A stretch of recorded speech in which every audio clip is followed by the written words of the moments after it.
Students, let's continue with the mint parity theory. The following figure explains the determination of exchange rate according to this theory.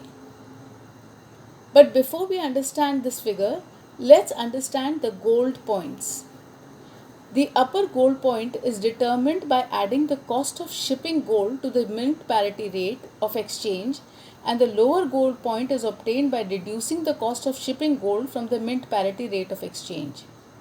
Now, if for example the mint parity rate of exchange is £1 is equal to $4.866 and the shipping of gold is 2 cents per pound, then the upper gold point is equal to £1 is equal to 4.866 plus 0.02, which is equal to $4.886, and the lower gold point £1 is equal to 4.866 minus 0.02, which is equal to $4.846. Now in figure 1, DD represents demand for pound or supply of dollars, and the curve SS represents supply of pounds or demand for dollars. OM, that is 1 pound is equal to $4.866 is the mint rate, and it costs 0.02 to ship $1 worth of gold between America and England. Thus, 1 is equal to 4.866, OU is the gold export point, and 1 pound is equal to 4.846, OL is the gold import point. Since the market exchange rate cannot rise above the gold export point, OU, or fall below the gold import point OL, the demand and the supply curves become infinitely elastic at the gold points. Hence, the demand curve for pound becomes UABC and the supply for pound becomes LPQR instead of DD and SS respectively. The cost of shipping gold determines the upper and lower limits OU and OL respectively, beyond which the exchange rate cannot move.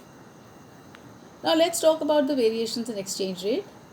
As long as the shifts in demand and supply schedules remain within the limits of gold points, the market rate of exchange will diverge from the mint rate OM, and the variation will remain within the limits of upper gold point and lower gold point.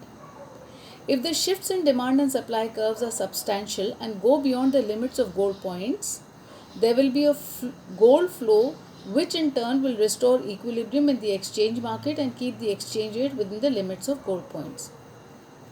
For example, if America, as a result of deficit balance of payment with England, the demand for pounds increases beyond point D1, the American buyers of pounds, instead of purchasing pounds at a rate higher than 1 pound is equal to $4.886, will find it profitable to meet this excess demand by exporting gold to England.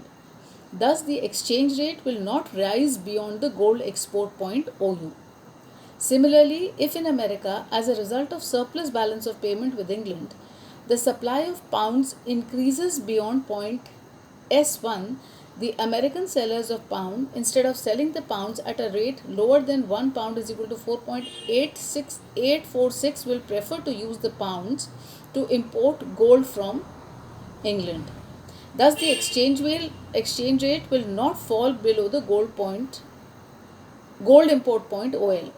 Hence, under the gold standard, the market rate of exchange fluctuates within the limits set by the gold points and never crosses them. However, in modern times, the method of determining exchange rates in terms of gold content or mint parity has become obsolete because of the following reasons. Firstly, none of the countries in the world is on the gold standard. Secondly, free buying and selling of gold at international level is not allowed by the governments. Most of the countries are on paper standard or fiat currency money, and the operation of gold standard depends on flexible internal prices. But the modern governments pursue independent domestic price and employment policies without considering exchange rate.